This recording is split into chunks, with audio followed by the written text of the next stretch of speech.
हनुमान चालीसा, जो कि दुनिया में सबसे ज़्यादा पढ़े जाने वाली पुस्तक है।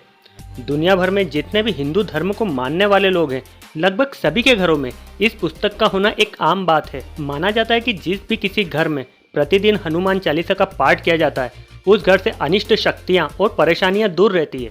हनुमान चालीसा की रचना सन 1600 ईस्वी में तुलसीदास जी के द्वारा की गई थी, परंतु कुछ कम लोग ही जानते हैं कि तुलसीदास जी ने हनुमान चालीसा की रचना क्यों और किन विषम परिस्थितियों में की थी। बात है सन 1600 ईस्वी की, जब भारत पर मुगल वंश के शासक अकबर का शासन हुआ करता था और अकबर के शासन काल में हिंदू देवी देवताओं की पूजा और भक्ति के लिए लगभग पाबंदियां थी, क्योंकि अकबर का ये मानना था कि जिन देव स्थान या मंदिरों में भगवान के चमत्कार नहीं होते, उन मंदिरों को तोड़ देना चाहिए और उन स्थानों पर मस्जिद बना देना चाहिए। और अकबर ने ऐसा किया भी। भारत के कई मंदिरों को तोड़कर उसने वहां पर मस्जिदों का निर्माण करवा दिया। परंतु इसी शासन काल में गोस्वामी तुलसीदास जी, जो कि भगवान राम के परम भक्त थे, वे अपनी लिखी हुई रचनाओं के माध्यम से राम भक्ति का प्रचार कर रहे थे।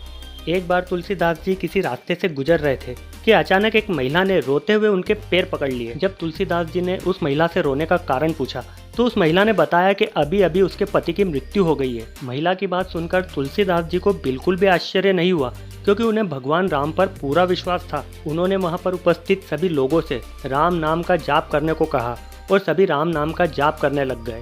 और कुछ ही देर बाद अचानक उस औरत का मरा हुआ पति जिंदा हो गया। तुलसीदास जी का ये चमत्कार देखकर सभी लोगों को बहुत आश्चर्य हुआ और धीरे धीरे इस चमत्कार के चर्चे दूर दूर तक होने लग गए। जब इस चमत्कार की खबर बादशाह अकबर तक पहुंची, तो वो भी हैरान रह गया और उसने अपने मंत्री बीरबल को बुलाया और तुलसीदास जी का परिचय पूछा। बीरबल ने अकबर को बताया कि ये वही तुलसीदास है जिसने रामचरितमानस की रचना की है। तुलसीदास जी द्वारा किए गए चमत्कार से बादशाह अकबर को बहुत हैरानी थी, इसलिए उसने तुलसीदास जी को अपने महल में बुलवाने के लिए निमंत्रण भेज दिया। तुलसीदास जी ने इस निमंत्रण को स्वीकार कर लिया और पहुंच गए बादशाह अकबर के महल में।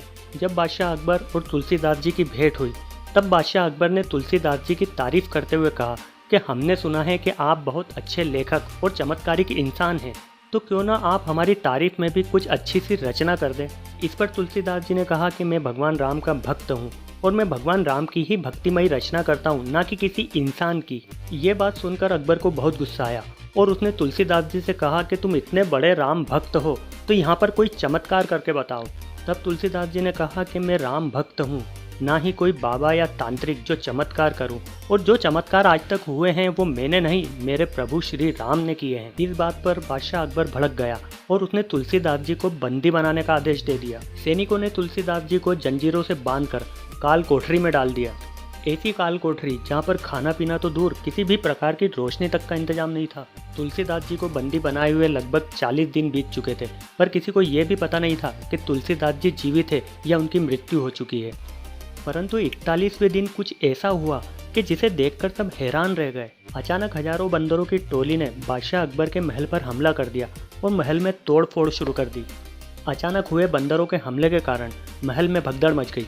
किसी को भी ये समझ में नहीं आ रहा था कि इतने सारे बंदर आखिर आए कहाँ से। सैनिकों को भी ये समझ में नहीं आ रहा था कि आखिर बंदरों से कैसे लड़ा जाए, क्योंकि बंदरों से लड़ना तो दूर, उन्हें पकड़ना भी मुश्किल था। राज्य में हुए हमले के कारण बादशाह अकबर को भी ये समझ में नहीं आ रहा था कि आखिर ये हो क्या रहा है। उसने अपने मंत्री बीरबल को बुलवाया और इस बात का कारण पूछा।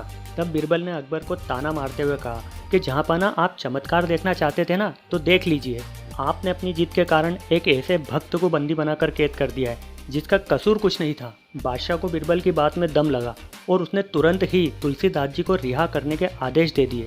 जब सैनिक तुलसीदास जी को काल कोठरी में से निकालकर बादशाह के सामने लाए, तो बादशाह तुलसीदास जी की कुशलता देखकर दंग रह गया और उसने तुलसीदास जी से उनकी कुशलता का कारण पूछा। तब तुलसीदास जी ने कहा, जब आपने मुझे काल कोठरी में डाला था, तब परेशान होकर मैंने अपने प्रभु श्री राम को याद किया। तब अचानक से ही मेरे सामने हनुमान जी प्रकट हुए और उन्हीं की ही प्रेरणा से मैंने कुछ चौपाइयों को लिखना प्रारंभ किया। मैं रोज एक चौपाई लिखता था और उसे ही स्मरण करता था।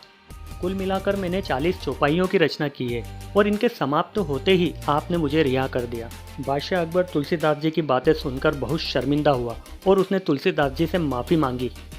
तुलसीदास जी के द्वारा रची गई इन 40 चौपाइयों को ही हनुमान चालीसा कहा जाता है। तो मित्रों, आज की ये जानकारी आपको कैसी लगी, कमेंट में ज़रूर बताएं।